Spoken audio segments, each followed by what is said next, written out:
La résurrection des morts, la foi, mythe ou une réalité, c'est ce sujet que nous allons aborder aujourd'hui avec le révérend pasteur Landry Edjibikilai qui est avec nous sur ce plateau. La fois dernière ou la semaine passée, nous avons abordé sur la question de où va-t-on après la mort, mais après la mort, devons-nous attendre à une résurrection des morts? Et cette question qui se pose parfois dans la société, est-ce que c'est juste un mythe ou la foi ou encore une réalité que nous devons vraiment espérer à la résurrection des morts? C'est avec ce plaisir que je vais encore vous rencontrer pour cette émission Religion et Société que vous avez l'habitude déjà de suivre de chaque samedi à 19h45, mais aussi lundi à 10h à 7h10 pour la rediffusion. Et donc, continuez à nous écrire, et continuez à nous poser des questions, continuez à nous proposer également des sujets et que nous allons trouver les serviteurs de Dieu pour échanger sur ces questions qui sont aussi très importantes et aussi très cruciales pour la société. Alors, nous allons commencer cette émission aujourd'hui avec le pasteur Landry Edjibikilai qui est l'habitué d'ailleurs de cette émission juste après ceci.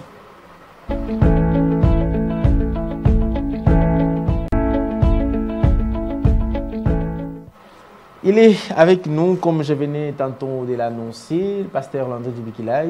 Bonjour et bienvenue. Bonjour Papa Hervé, merci, merci pour l'invitation. Voilà, nous vous présentons d'abord nos condoléances. Vous aviez perdu quelqu'un de votre famille. Nos sincères condoléances. Merci beaucoup. Alors, nous parlons de la résurrection des morts, mythe, foi ou réalité. Et surtout que vous avez perdu quelqu'un en tant que serviteur de Dieu. Pour vous, qu'est-ce que signifie pour vous, en tant que croyant, la résurrection des morts? Alors, la résurrection signifie le retour à la vie. Alors, j'aimerais parler de deux sortes de résurrection. Donc, il y a d'abord la résurrection temporaire, c'est-à-dire la personne qui était morte revient à la vie, mais pour un temps, pour une durée bien déterminée. Et après, cette personne va encore mourir. C'est le cas de Lazare, c'est le cas de Tabitha Dorcas dans le livre des Actes des Apôtres.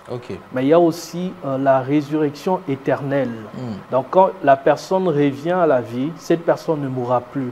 Et ça, c'est le cas de notre Seigneur Jésus-Christ qui était mort, mais depuis qu'il est ressuscité, il n'est plus retourné au tombeau. Donc, il a expérimenté la résurrection éternelle. Et c'est vraiment de ça que nous allons parler aujourd'hui. La résurrection éternelle. Alors, d'abord, c'est quoi l'importance de quelqu'un qui est mort? Et puis, par exemple, le serviteur de Dieu, moi, comme vous avez donné l'exemple de Tabitha avec Pierre, s'il se faisait aujourd'hui, le pasteur Landry qui ressuscite une personne en priant, ressuscite une personne, ça servira à quoi cette action? En fait, si le Seigneur permet que les gens reviennent à la vie, parce qu'il y a des miracles de résurrection jusqu'aujourd'hui, c'est d'abord pour prouver que notre Dieu, il est au-dessus de la science. Vous voyez que la science a des limites. Jusque-là, malgré l'évolution de la science, on n'a pas encore trouvé un remède contre la mort. Et je dirais même jusqu'à ce que le monde arrive à sa fin, on ne trouvera jamais le remède contre la mort. Lorsque le Seigneur, par sa puissance, par la puissance du Saint-Esprit, ramène quelqu'un à la mort, de la mort à la vie, j'allais dire, c'est pour démontrer la supériorité de notre Dieu par rapport à la science, par rapport à la sagesse ou à l'intelligence humaine. Donc, c'est vraiment ça. Alors, pourquoi cette doctrine-là de la résurrection est-elle centrale dans le monde des chrétiens? Apparemment, c'est comme si quand on parle de la résurrection, c'est quelque chose de principal pour les chrétiens. Pourquoi c'est là? Oui, déjà, lorsque nous lisons la parole de Dieu dans Hébreux chapitre 6, verset 2, l'apôtre Paul nous parle des fondamentaux de la foi chrétienne ou des fondements de la foi chrétienne. Donc, les enseignements des bases. Et parmi ces enseignements de base, il y a la doctrine de baptême, il y a l'imposition de main, il y a le renoncement aux œuvres mortes, mais il y a aussi la résurrection de mort et le jugement éternel. Donc, ça veut dire que tout chrétien, tout véritable chrétien ne doit pas ignorer ces genres d'enseignements qu'on appelle les fondements de la foi chrétienne. Ça fait partie des bases. Donc, lorsque tu es un enfant de Dieu, tu dois connaître qu'est-ce qui t'attend après la mort. Donc, ça fait partie des fondements de la doctrine, des fondamentaux que tu ne dois pas ignorer. Peut-on croire en Dieu sans croire à la résurrection? Dieu et la parole sont un. La Bible dit, au commencement était la parole était avec Dieu et la parole était Dieu. Donc on ne peut pas dissocier Dieu, le Seigneur Jésus, de la parole. Et comme dans la parole de Dieu, il est clairement prouvé qu'après la mort, il y a la résurrection.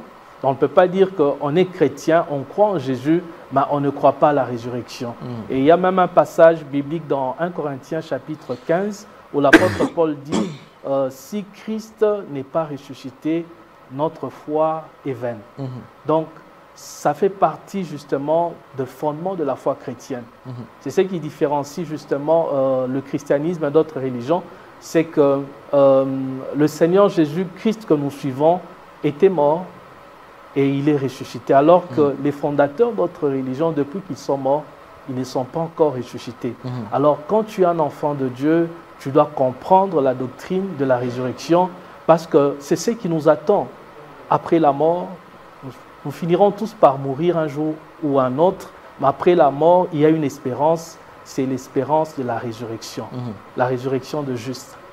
Revenons un peu sur la résurrection temporelle que vous avez expliqué avant d'y aller dans la résurrection éternelle. Il y a parfois, du point de vue médical, les médecins qui savent comment est-ce que lorsqu'une personne est morte, hein, les procédures qui se font à la morgue et tout ça, est-ce qu'on peut croire réellement un pasteur, un serviteur de Dieu qui impose la main sur une personne morte et que cette personne ressuscite réellement sur le point? Je parle lorsqu'on a opéré quelqu'un, on a enlevé même tout ce qui est de l'intérieur, quelques organes de l'intérieur de son ventre et tout ça, parce que ça fait constituer la respiration, la vie. Est-ce qu'on peut croire à vraiment un miracle ou juste une fabrication des miracles? Ah oui, nous croyons à la résurrection. Nous voyons que Lazare était mort, ça faisait déjà 4 jours. Et même sa sœur disait qu'il sentait déjà.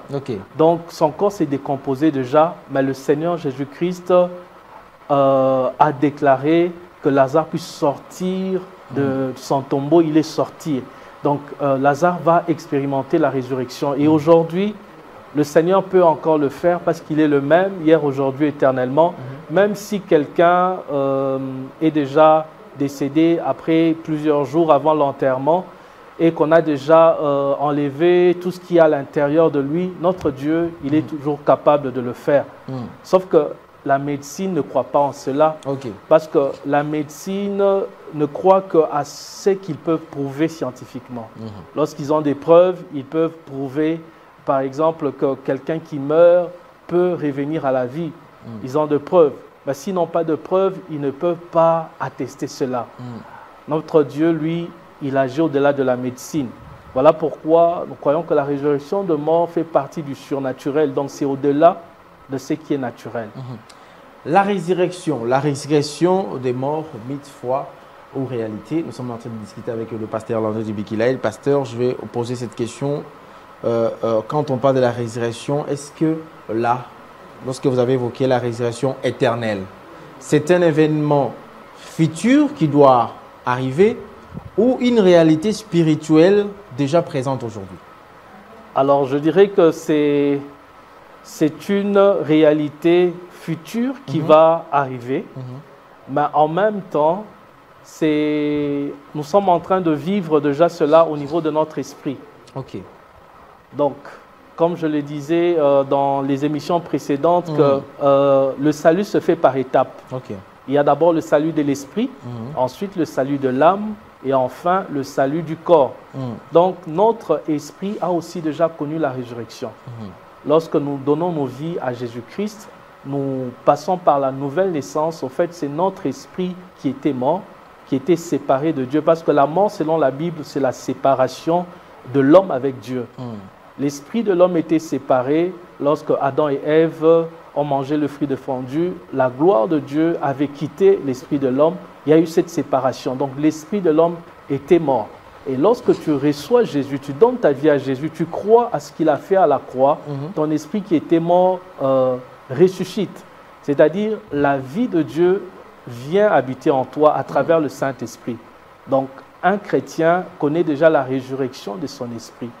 Et parce qu'il est ressuscité spirituellement, il finira par connaître la résurrection du corps. Donc ne connaîtra la résurrection du corps que celui qui a connu la résurrection de son esprit.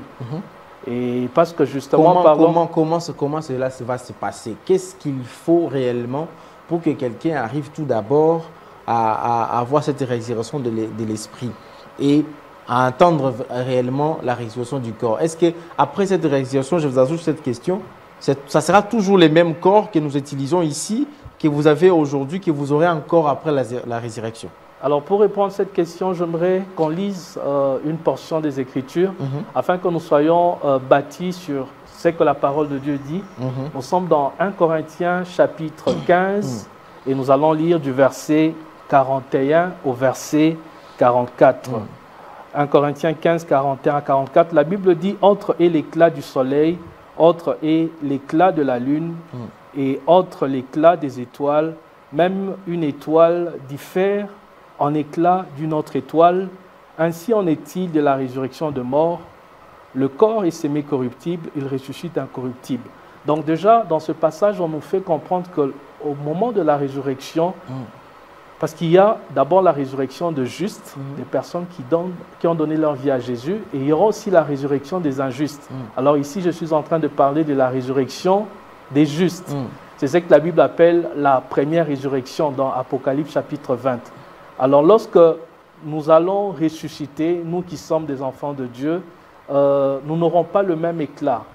Donc il y en a qui vont briller comme le soleil, qui vont briller comme la lune, et la Bible dit que même les étoiles ne brillent pas tous de la même manière.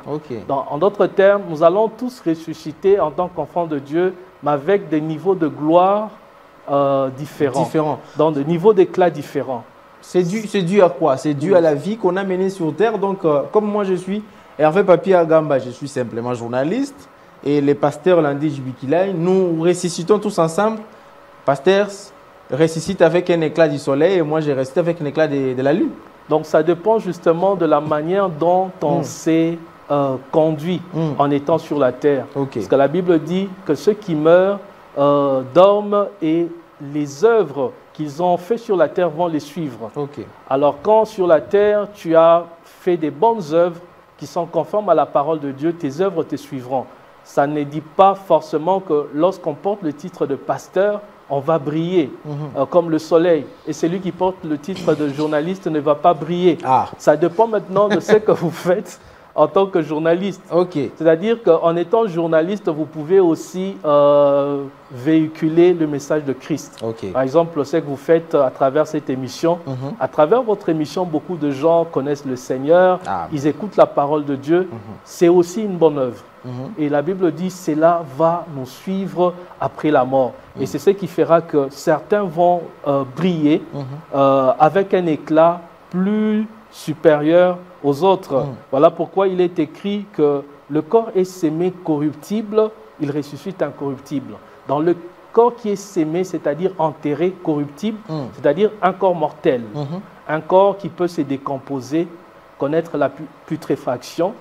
Mais quand le corps ressuscite, il ressuscite incorruptible, c'est-à-dire immortel. Donc c'est un corps qui ne peut plus mourir, c'est un corps qui ne peut plus être décomposé. Et la Bible dit qu'il est sémé méprisable, c'est-à-dire sans honneur. Il ressuscite glorieux. Et aujourd'hui, lorsque les gens meurent, on réalise justement que le corps n'est que poussière. Donc c'est méprisable. Tu peux être riche, tu peux être pauvre, tu peux être président, mais lorsque tu meurs, on réalise que la vie n'est rien. Ce corps va finir par retourner à la poussière. Pourquoi? Parce que c'est méprisable. Mais lorsque nous allons ressusciter, lorsque les justes vont ressusciter, ça sera un corps glorieux, c'est-à-dire un corps qui sera honoré par Dieu. La Bible dit qu'il est sémé infirme, c'est-à-dire la personne peut mourir en étant malade, ou bien en ayant un défaut physique, mais il ressuscite point de force. Donc à la résurrection, si tu étais mort d'une maladie, tu ne vas pas ressusciter avec cette maladie. Pourquoi? Parce que ce corps va ressusciter plein de force. Il est semé corps animal. Corps animal signifie un corps qui est soumis au péché, qui est dirigé par les désirs de la chair. Il ressuscite corps spirituel. Donc le corps qui va ressusciter ne va plus être enclin au péché. C'est-à-dire, il ne va plus pécher, ce corps-là. Parce que ça sera un corps spirituel, ça ne sera plus un corps animal. Voilà pourquoi la Bible dit, s'il y a un corps animal, il y a aussi un corps spirituel. Donc ça sera toujours notre corps, mais ça va être un corps qui va revêtir la gloire. Ça va devenir un corps spirituel. Et quand je parle de corps spirituel, ça ne signifie pas un corps invisible. C'est un corps qui est toujours visible, mais qui est totalement soumis au Saint-Esprit et qui va marcher dans la sainteté, qui ne va plus pécher, qui va marcher dans la dimension de gloire. Mais qu'en est-il alors? Qu'en est-il alors de ces passages bibliques? Vous êtes poussière, vous retournerez à la poussière. C'est-à-dire, quelque part, la parole de Dieu doit se contredire par rapport à cela. Parce que quand on dit vous êtes poussière, vous retournerez à la poussière, ce corps est poussière, va retourner à la poussière. Et quel est ce corps encore qui est retourné à la poussière, qui va encore renaître? Ah oui, lorsque le Seigneur dit à Adam, tu es poussière, tu retourneras à la poussière, c'était la malédiction, la conséquence du péché au fait. Lorsque l'homme a péché, la Bible a dit dans le livre de la Genèse que le jour où tu vas manger le fruit de l'arbre défendu, tu vas mourir. Donc ça veut dire qu'après avoir transgressé la loi de Dieu, il y avait comme une punition. La punition de Dieu, le jugement de Dieu, c'est la mort. Vous êtes poussière, vous retournerez à la poussière parce que vous avez péché. Mais Dieu est tellement amour, après que l'homme ait péché, il a préparé un plan B pour sauver l'homme, pour la restauration de l'homme. Et justement, ce plan est venu à travers Jésus-Christ. Et ce plan a des étapes. Il y a d'abord la résurrection de notre esprit, lorsqu'on reçoit la vie de Dieu, la vie éternelle par la nouvelle naissance. Et puis, la finalité, c'est la résurrection de notre corps. Donc, en fait, quand Dieu a créé Adam et Ève, le plan parfait de Dieu n'était pas que l'homme puisse mourir. Voilà pourquoi, lorsque l'homme a dévié, Dieu veut que l'homme retourne à son plan original, c'est-à-dire à vivre éternellement. Alors, vous êtes poussière, c'est la malédiction qui est venue à cause du péché. Mais après le péché, Dieu pardonne à travers Jésus-Christ et il amène la résurrection du corps. Et la science et la Bible aussi les confirment. L'homme a 3 dimensions. Donc il y a l'âme, l'esprit et le corps qui est la chair. Lorsque le corps qui meurt, c'est l'esprit, je ne sais pas, l'autre fois lorsqu'on a parlé de où va-t-on après la mort, il y a entre l'esprit et l'âme, c'est-à-dire à la résurrection. Ça sera encore cette reconstitution de ces 3 éléments ensemble, où il y aura seulement l'esprit qui va revenir, ou c'est l'âme qui revient maintenant avec un corps? Ah oui, à la résurrection, il y aura la reconstitution de ces 3 éléments. Pourquoi? Parce que l'homme est un être trinitaire. Et de la même manière que notre Dieu est trinitaire, c'est-à-dire il n'y a qu'un seul Dieu, mais en 3 personnes différentes, Père, Fils et Saint-Esprit.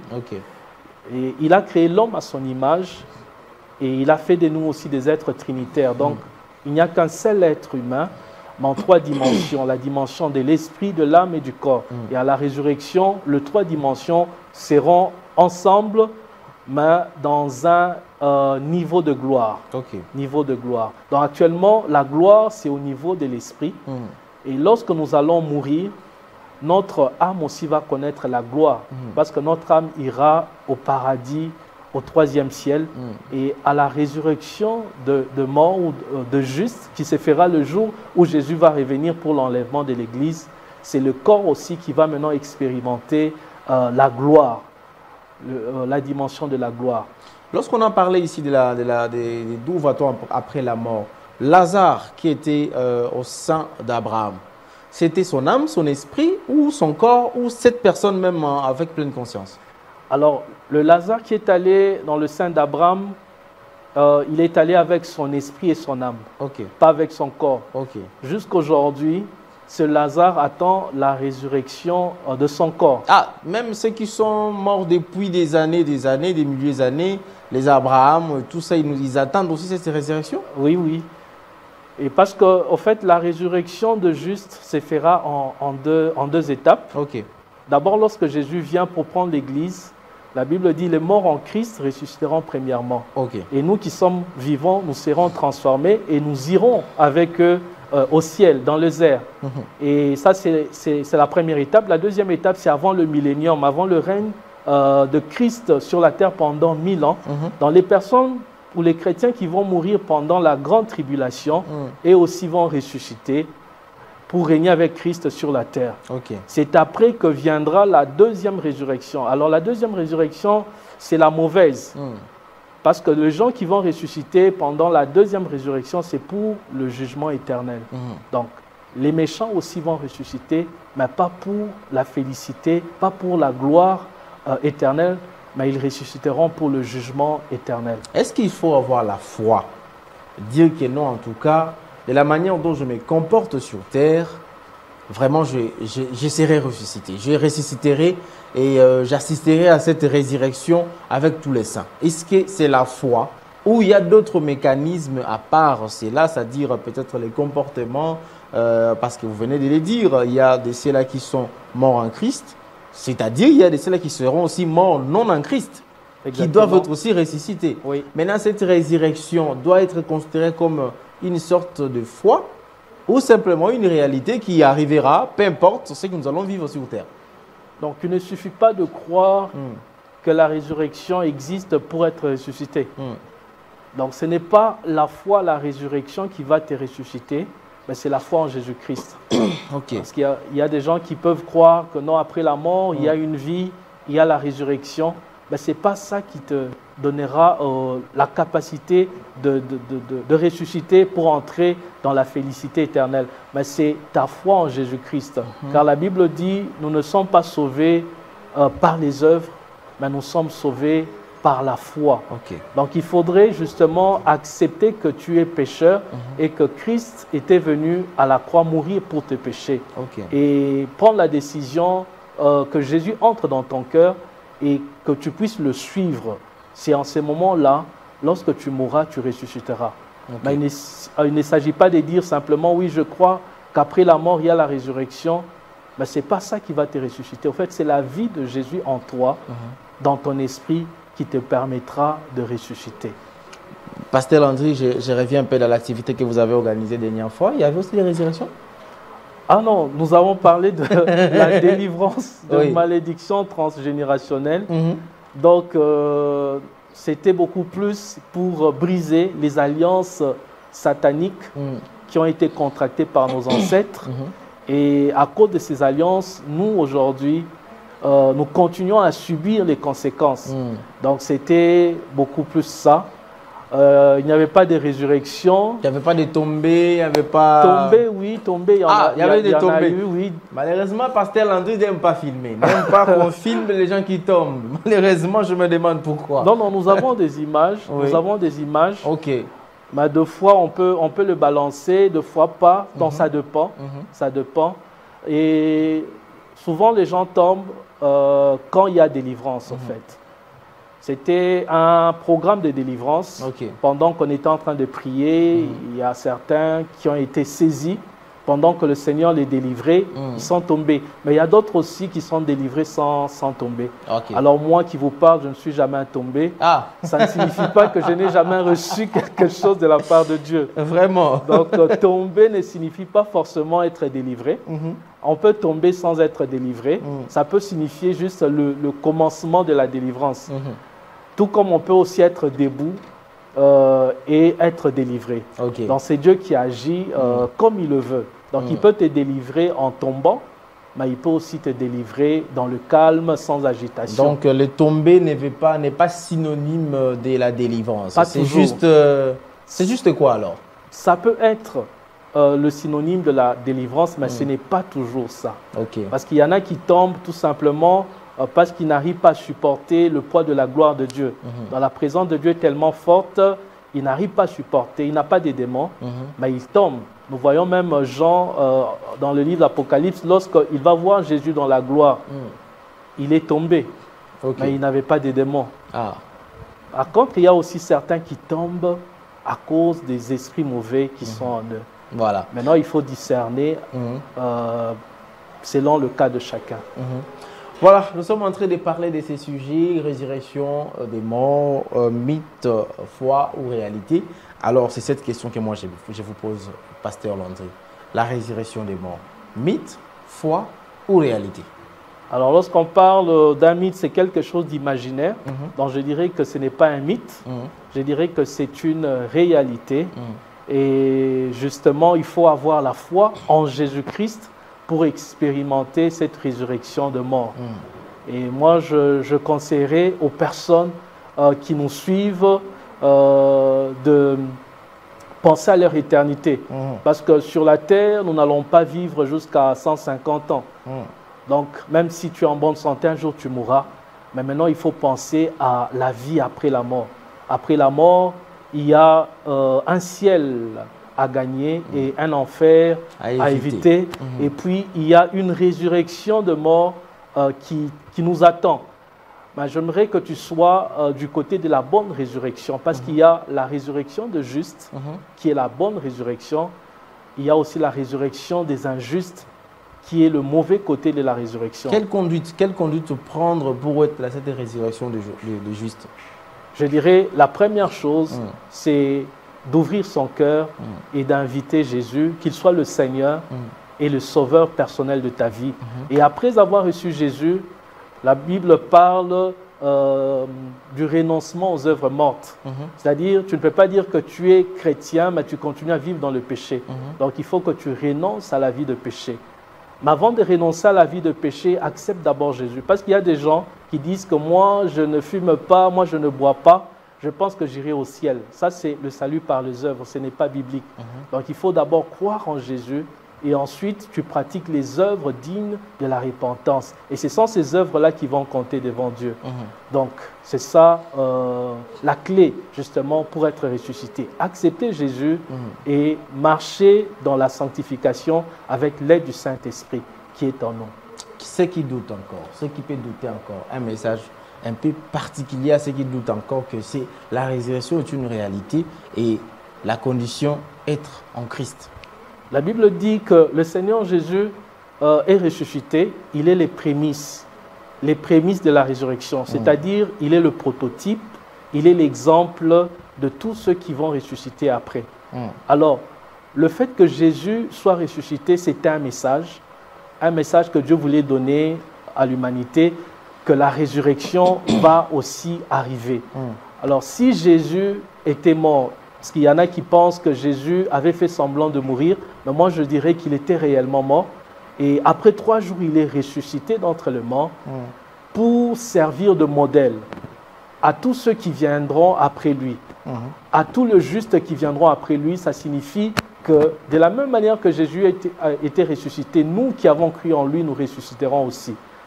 Comme Jésus est la vérité, Jésus ne ment pas, j'aimerais que tu puisses croire à ce que Jésus nous dit, à ce que la parole de Dieu nous dit. Donc la résurrection de mort est une réalité, est une vérité, parce que la Bible en parle et Jésus ne ment jamais, il dit la vérité. Merci beaucoup, Pasteur Landry. C'est très important de discuter aussi très profondément dans des sujets aussi qui touchent vraiment le christianisme, mais surtout les chrétiens.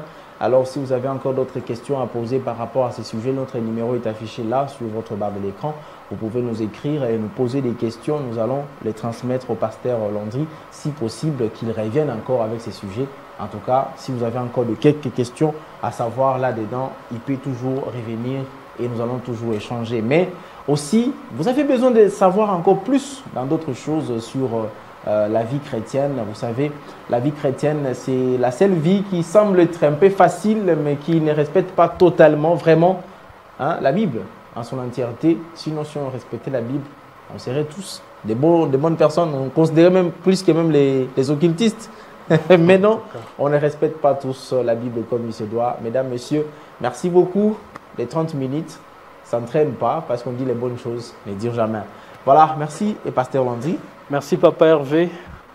Merci beaucoup à vous et merci à vous, nos téléspectateurs, à vous qui nous suivez chaque fois que vous êtes là. Ça nous fait toujours plaisir et surtout quand vous commentez lorsque cette émission est aussi sur nos plateformes de YouTube et sur Facebook et même sur TikTok. Nous aimons toujours vos commentaires. Merci à Richard Vouidi, Jonas Siminga, Junior Bemba, mais aussi à Justin Mavouba, l'équipe technique qui nous accompagne toujours avec l'assistance des Randy. C'est Coco spécialement aujourd'hui. Merci à César Bassaï pour la réalisation. Merci également au directeur des programmes Tristan Énergie Lélo, Monsieur Charles Mouzadi, les livres avec qui parfois nous prenons le temps pour préparer l'émission. Merci à vous et grand merci au patron de la PS Télévision, M. Patrick Ngando Tuyoyo. Et nous vous disons merci surtout à vous, nos chers téléspectateurs, qui êtes toujours là pour nous suivre. Et surtout, nous acceptons vos recommandations et aussi vos propositions que vous nous envoyez chaque fois à notre numéro. Ce numéro est toujours ouvert, même sur WhatsApp. Vous pouvez nous écrire à tout moment. Merci à vous et rendez-vous très prochainement avec un autre invité, une autre thématique. Au revoir.